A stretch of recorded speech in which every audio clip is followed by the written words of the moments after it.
is really hard to believe that another year has almost come to a close. If you're anything like me, you're probably scrambling to finish out 2025, wrapping things up, checking things off, while at the same time thinking ahead, hoping, maybe even praying that 2026 will be different for you. Not just busy, not just productive. That's what I want to talk to you about today, because I learned this lesson years ago in a place I didn't expect, on a ski slope.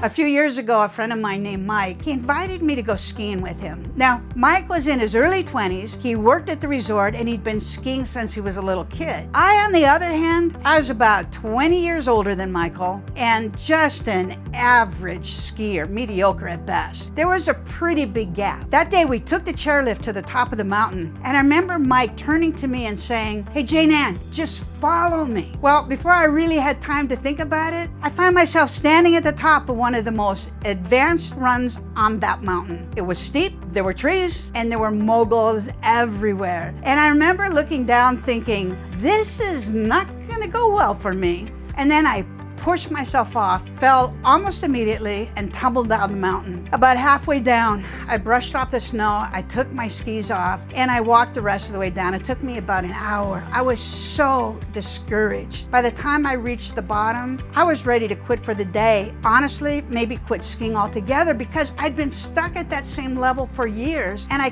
couldn't figure out how to get to the next level. While looking back, here's what became clear to me, this principle. Alignment comes before effort. I wasn't stuck because I wasn't trying hard enough. I was stuck because I was trying to play at a higher level without changing how I approached it. See, a lot of people think, I just need more discipline, or I just need to push harder. But most often, effort isn't the issue. Alignment with what you're actually trying to achieve is. So as you think about 2026, the better question isn't, what do I want to do differently? It's what actually needs to change if I want different results. Instead of letting me quit that day, Mike convinced me to go to the rental shop, and he put me in a different set of skis. They were shorter, they were lighter and more flexible, and different boots. They were high performance boots. These boots, they were taller, they were firm, they forced me into a completely different stance. We hit the same mountain, the same slope, but this time I skied all the way down like a pro. I remember thinking, oh, this is what I've been missing. See, what changed wasn't the mountain, it was my tools and it was my strategy. You can't expect different results without changing how you operate. Another principle, high performance requires new tools, new strategies, and a different posture. When you move to a higher level, how you show up has to change. For 2026, posture might mean letting go of some things that once worked, doesn't work anymore. It might mean rethinking how you spend your time, or releasing weight. Sometimes it means getting rid of relationships that keep you comfortable but keeps you stuck. And then there's something else that matters here. That second run down the mountain, it only happened because someone who knew the terrain, they were willing to guide me. And that leads to the third principle.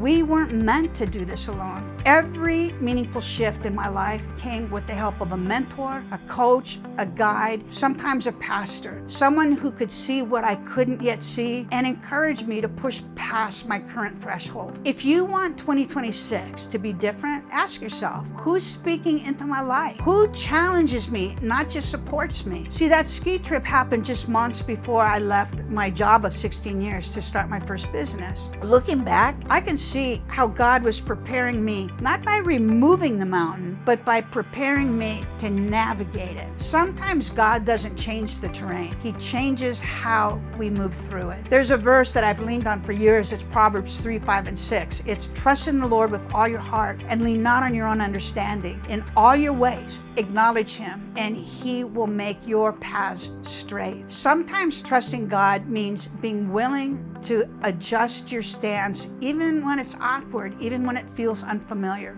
So, as you look forward towards 2026, here are 3 questions to ponder. What's no longer working, even if it's familiar? What needs to change in how you're approaching your goals? And then who could help guide you to your next level? See, these aren't resolutions, it's a plan. If this kind of conversation is helpful, I'd love to have you like this video, subscribe to the channel, share it with someone who's hoping 2026 will be different for them. And then if you want to go deeper, pick up a copy of the Audit Principle. It's a simple read and it serves as a roadmap for aligning your actions with the outcomes that you want in 2026. I'm Jane and Craig, and know this, success, it's not about luck, it's not about chance, it's about alignment with the right principles.